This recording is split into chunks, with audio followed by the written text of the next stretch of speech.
The Mehul Choksi pot boiler is throwing up fresh twists and turns. It's not just the fugitive, it's a story of a yacht and a mystery woman as well, all taking place in the midst of the Caribbean. Times Now has been bringing you each and every development in this entire case, and we will also continue to track all the developments in coming days, even as the courts will be hearing this entire matter of extradition. What really is happening in this entire case? Let's find out.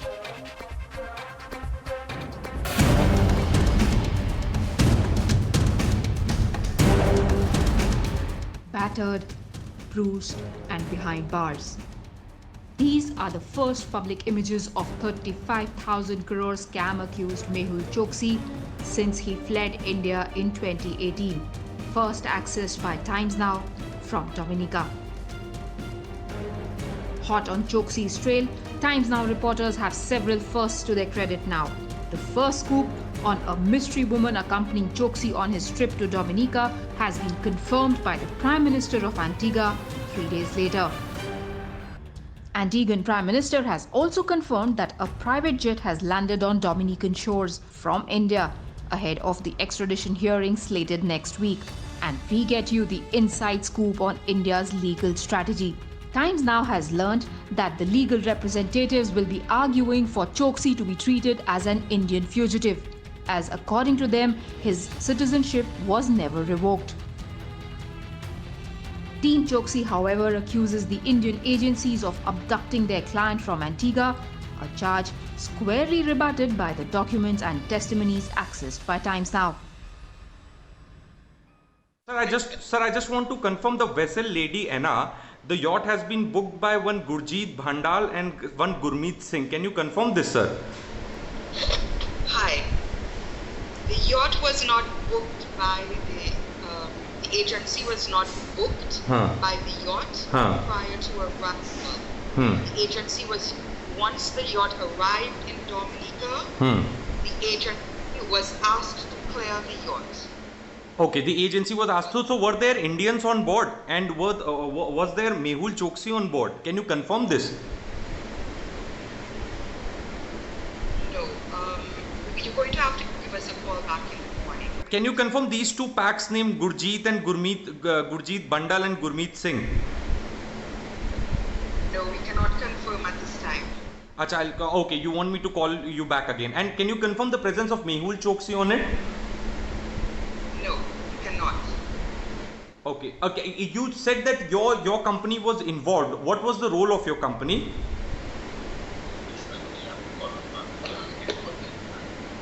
We were not involved in anything to do with show. We were not involved in anything to do with Choksi. You're not involved in. Okay. But was he on board? He was not on board as far as we are aware. Okay? But that we have very limited information ourselves. Choksi's escape has created ripples even in Antiguan political circles. The opposition says his rights as a citizen are being violated. The Prime Minister insists all this support is incentivized by the aspirations for funding. It is not for Prime Minister to make a determination as to who should be sent back if it is in violation of the law and the Constitution. He has no right doing that. That's the first point. The second point is we have no connection, no affiliation with Mr. Choksi. I have personally, I've never met him. The party has never had any contact with him. We're not interested in his money. We carry no brief for Mr. Choksi. We do not believe that he should have been granted citizenship in the first place. But the fact is, he is a citizen. He is a citizen. And the rule of law, he is a citizen, and he ought to be given all the rights of a citizen. All eyes are now on Caribbean courts to determine whether it will be extradition, deportation, or back to square one for Mehul Choksi. Now, what we know is in Dominica does not have any extradition treaty with India. Neither does Antigua and Barbuda. So, while the courts are waiting to determine where to send Mehul Choksi, it's very interesting that Choksi is suggesting that he was kidnapped from Antigua and taken to Dominica. All right, and we have more inside details coming in. In fact, this is Mehul Choksi's counsel, Vijay Agarwal, who is talking to Times Now. He has dismissed the fact that the trip was voluntary. He says that as far as these theories of Mehul Choksi fleeing from Antigua voluntarily are opposed to common sense, as he has a stay in his favor in Antigua, and secondly, that his passport is in Antigua. Nobody will try and escape without his passport in his pocket. All right, this is what is being claimed. Siddhant is with us. Siddhant, this is the lawyer for Mehul Choksi. Now, we have seen them come out and also make a big deal of the marks, the injury marks that Mehul Choksi is seen as far as those pictures that were accessed and broken right here on Times Now. And clearly, of course, they are trying to build a case that he was abducted. That's likely to be the argument that they will present in the court as well. Well, Madhav, one thing is for sure, things are not black and white as far as developments in Antigua and Dominica are concerned. And this is perhaps the reason that all sides have their own versions. Now, Vijay Agarwal has come out with this quote after watching our news breaks, which we did the entire day. Now, he has to say this has been proven that his stay in Antigua was in his favor. So if somebody who is constitutionally protected in Antigua, why would he take this decision of going to Dominica first? Second, Mr. Vijay Agarwal has to say that if he was fleeing away, if he was running away from Antigua, then why was he not carrying his passport? So these are some two legitimate questions that Vijay Agarwal has asked. And at the same time, the lawyers of Mehul Choksi are also saying that that what justifies the bruises and the injury marks on his body. What exactly happened with him? Why would somebody self-inflict? Why would somebody self-inflict himself in such a manner to gain a sympathy? So all these are some valid questions, Madhav, and these questions are going to be put before the High Court also in Dominica.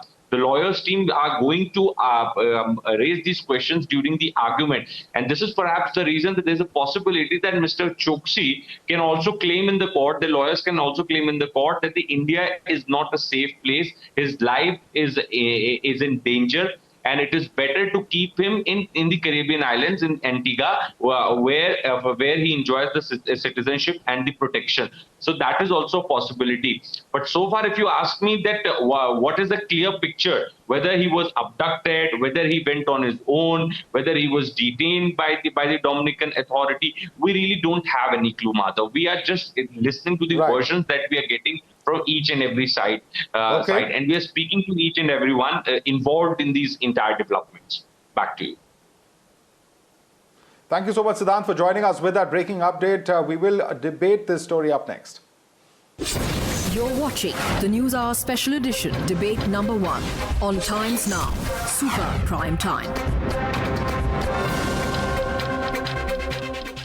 And joining us on the News Hour, we have Aparajita Sarangi, who's a member of Parliament and national spokesperson of the BJP. Also with us is Desh Ratan Nigam. He's a lawyer. Sanjay Hegde, senior advocate, is with us. Also with us is Sujata Paul, political analyst. Let me begin with Aparajita Sarangi and ask Aparajita Sarangi, what really is giving the BJP the confidence? We saw a statement coming in today that he will indeed be extradited, because it doesn't seem to be a very easy challenge. There are courts, there are a number of provisions, including the fact that he is now an Antiguan citizen. India will certainly have a big challenge proving that he is an Indian national and therefore needs to come back to India. A very good evening. To get the fugitive back to India is definitely a challenge for us. We are all well aware of the fact that the Ministry of External Affairs is working very closely on the case, and the ministry is being helped by the CBI and the Enforcement Directorate in this matter. And a particular flight has already landed on last Saturday early morning in Dominica with all the case files, the relevant case files, and we are aware of the fact that on June 2nd, they would be hearing in this matter in the Dominican High Court. We are all looking forward to it. All the relevant documents have been sent, and we are very keen that this fugitive comes back, whether it is the case of Vijay Mallya or Nirav Modi or Mehul Choksi. The intention of the government is absolutely clear. We want these fugitives to be back to our country, and we should be trying them through our own mechanism as per our rules and procedures. Okay. So, as far as the intention of the that is certainly what every Indian would want, ma'am. I don't think there is any question of any debate on that. I think cutting across political lines, everybody wants Mehul Choksi to be brought back. At the end of the day, 13,500 crores of exchequer's money that he has looted. Certainly, all Indians want him to come back and face the law. But let me bring in Sanjay Hegde on that note. Sanjay Hegde, would it be much easier or as easy as, in fact, the BJP spokesperson would have us believe that it would be that simple to prove this in a court of law? Not easy. Because there are several circumstances, including the yes. Yeah. See. Yeah. Let me. Yes, ma'am. You made your point. Let me bring in others as well, please. Let me quickly bring in some other panelists. Sanjay Hegde is with us. Okay. Yes, ma'am. Just please hold on to your thoughts. Just hold on to your thoughts for a few minutes. I'll come back to you, Sanjay Hegde. How easy will this be? There are a number of hurdles that are facing India at the moment. Well, much will depend upon the attitude of the Dominican authorities and its court. The Prime Minister of Antigua seems to suggest almost be asking the Dominican Republic, please don't return him to Antigua, send him directly back to India. There is a question of citizenship. Now, we do not have dual citizenship in India.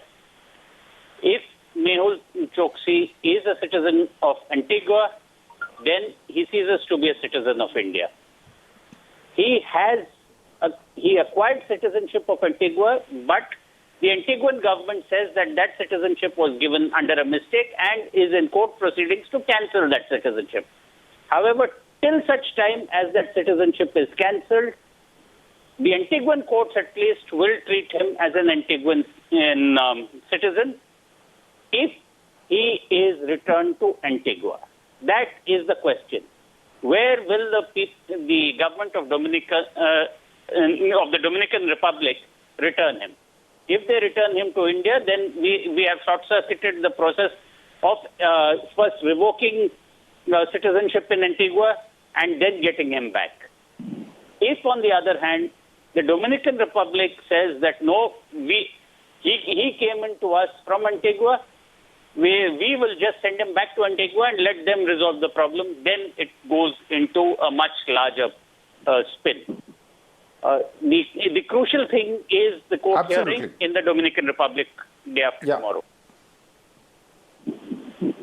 All right. Let me get into some of the other aspects of this case now. Let me bring in Desh Ratan Nigam, because Desh Ratan Nigam, the attempt by the defense lawyers, Mehul Choksi's legal team, has been to show that he has left his passport behind in Antigua, and therefore he is not willfully gone, as was being suggested as well. And even the Prime Minister of Antigua mentioned, Gaston Brown mentioned, that he perhaps went out on a leisure cruise or a tour or whatever it may be. Also at the same time, they are citing the fact that he is visibly bruised to show that there was some element of coercion. I'm not going to get into the specifics of it. Now, these are the 2 points that are going to be used by Mehul Choksi. How will the Indian team counter that will also be very crucial in determining which way the court rules.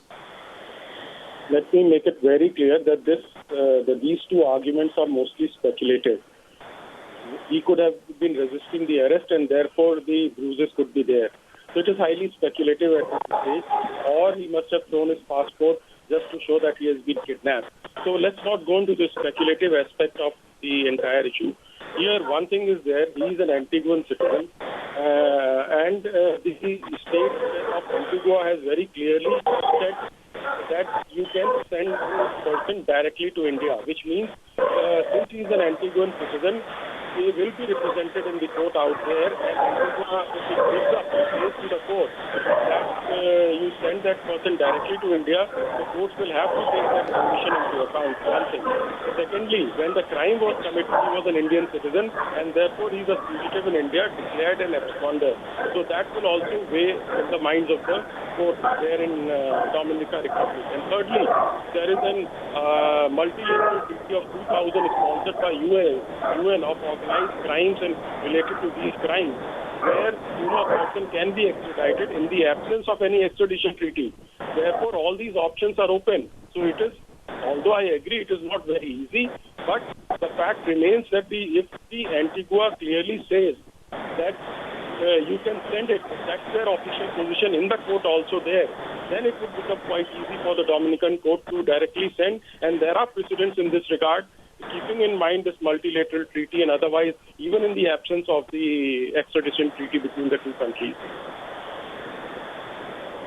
All right, let me also bring in Sujata Paul on that note. Sujata Paul, what is also complicating the matters is politics, not just here in India, but there in Antigua as well. Now, this is Harold Lowell, the leader of the United Progressive Party of Antigua and Barbuda and a former cabinet minister. And he has come out and said that citizens cannot be extradited to another country. Now, if this claim has become, a voice is being represented, of course, Sanjay Hegde and Desh Ratan Nigam have already spoken about the legal aspect of it. But this is also becoming a political issue, and with those voices also gaining some kind of traction, do you think that this would further make things difficult for the Indian government in the Dominican courts?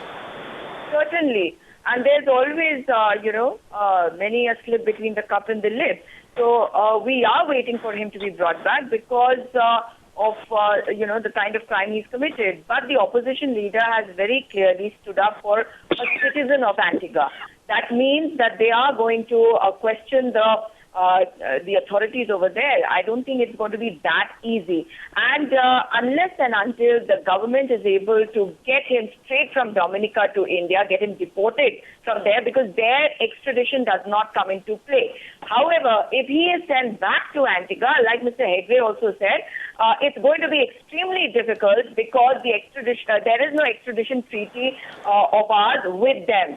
Then what happens? The government will have to face questions of their own opposition parties. So I don't think we can really jump the gun right now. We'll have to wait and watch what stand our government takes, and I think the best way to do it would be right now when he is in Dominica. However, our Citizenship Act 1959 is also very clear on that if somebody has given up citizenship, he cannot be considered to be an Indian citizenship. I think Mr. Hegde has already mentioned that. So let's see what our government does, but we hope that we will be able to get him back. Right. And Sujata Paul, one very important question though, these are of course the technical and the legal aspects of it, but I also want to bring in the political aspect, because this entire aspect of bringing back fugitives who are abroad is something that has been very, very closely fought politically here in India. If Mehul Choksi is successful, or the government is successful in bringing Mehul Choksi back, would you then admit that this would be a huge shot in the arm for the government in terms of it bringing back those fugitives who have been avoiding Indian jurisdiction by being there in foreign countries, evading the law back home here in India? Sujata. I'm glad that you have asked me. I deliberately did not bring this up because I didn't want to make it political, because every Indian wants him back. But you have seen in the matters of Vijay Mallya and Nirav Modi that whenever something happens in the country and the image of the Prime Minister suffers a dent, we suddenly hear of these names and we hear about them being brought back. Recently, very, very recently, we were talking about Nirav Modi being extradited back to India. But that hasn't happened, right? But who will not welcome it if he comes? But like I said, there's many a slip between the cup and the lip. And that is why I do not think we can jump the gun right now. The government may say whatever it wants, but how strong is it legally? Because I've heard many BJP leaders saying that we don't care whether it's an illegal method and he is brought back. But then that is also a plea that he will take in the court. And Mr. Hegde will talk about it. He can talk about it much better than I can. But anything illegal cannot be considered as legal, right? So we'll have to wait and watch and see what our government does and how they can get him back. Many a slip between the cup and the lip. Aparajita Sarangi, that's what Sujata Paul is talking about. She's also referring to the other fugitives abroad whom the government has not yet been able to bring back to face Indian law. See, under such circumstances, we should actually look into the intention of the government. The government is very firm on this. The government intends to get these fugitives back. But then we must also appreciate that there are certain procedural formalities. We cannot go beyond these procedural formalities. They have to be observed. And as far as a matter being sub judice is concerned, I think we have to keep our fingers crossed. As far as the government of India is concerned, we have submitted all the papers, not only in this case, in Mehul Choksi case, but also in Nirav Modi's case. And we are very hopeful that there would be a positive judgment on June 2nd. Mr. Brown, the Prime Minister of Antigua, was very candid when he said that, he should be taken back to India from Dominica. He should not come back to Antigua from Dominica. So I think that's a very right approach. But then, yes, there are issues within the country, within Antigua. He's also facing. We are just hopeful we would be presenting our case very well on June 2nd, and things would be in our favor. We are fighting it out, and we would do it. All right, let me take this question across to Sanjay Hegde as well. Sanjay, there's a very important aspect of Mehul Choksi and his flight from Antigua to Dominica. How did he get there? That's going to be a very hotly debated and hotly contested issue by both the sides. Now, from the facts before us, we know that there was, a journey that was made by yacht, but there are all sorts of allegations, whether it was coercive. The Mehul Choksi's lawyers are trying to make it sound like he was abducted and, of course, ill-treated after that. Of course, the other side is that there is no such thing that has happened, and that he went out, perhaps we saw Prime Minister Gaston Brown say that perhaps he went out on a leisure cruise and then got caught, which is a mistake that he made because he would have otherwise been protected under Antiguan law. How do you see that playing out in the courts? Well, I don't think the abduction story will go very far.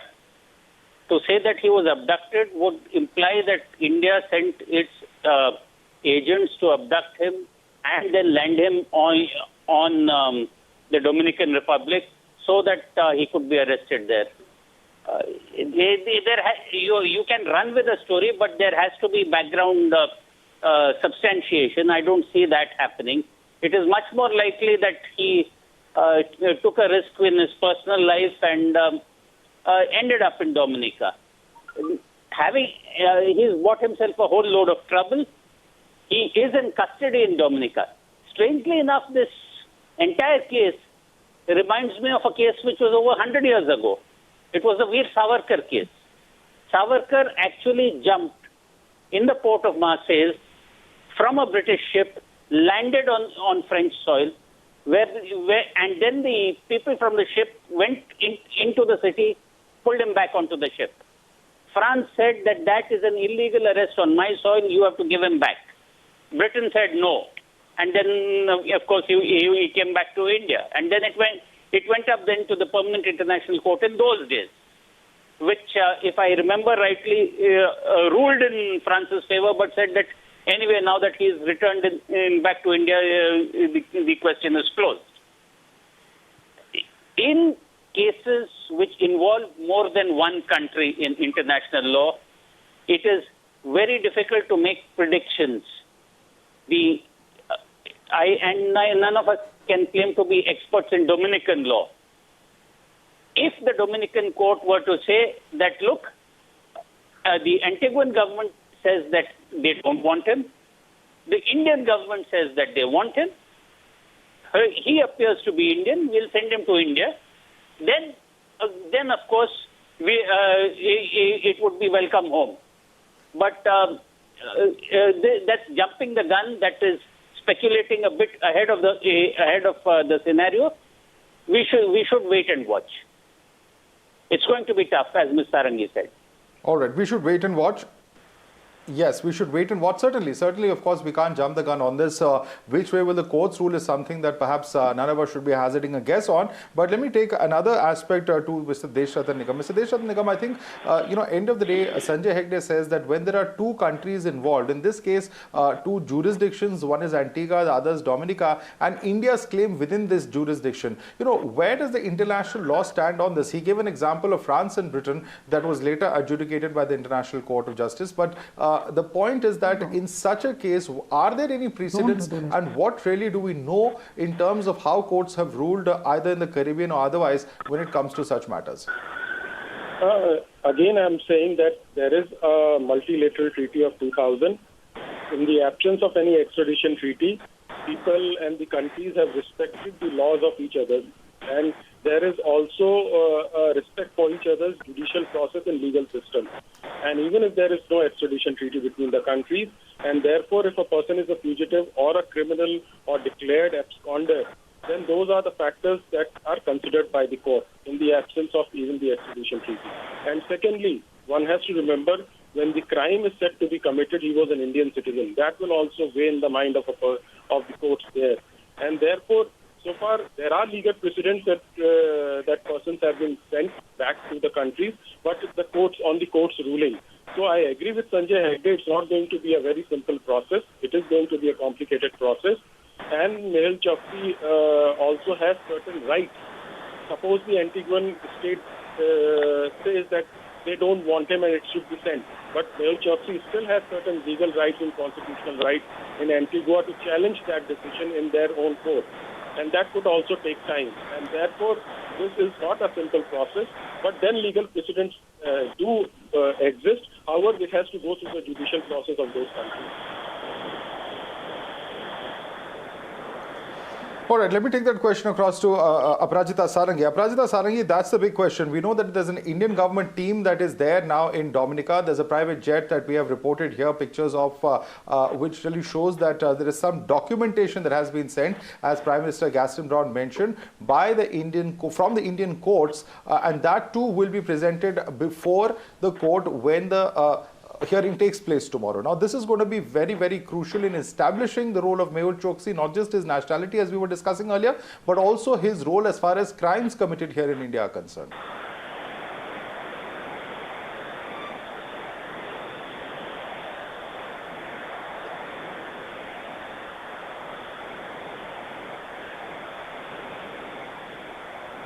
Aparajita Sarangi, can you hear me, ma'am? Yes. Yes, please repeat the last line. No, I just mentioned that, Antiguan Prime Minister Gaston Brown has told local media that the Indian government has sent documents from courts in India to confirm that Mr. Choksi is indeed a fugitive. Now, these documents will be utilized in the court hearing is what we understand. So, clearly, this is not just the nationality issue, but also the fact that he's a fugitive of law, as Mr. Nigam also mentioned.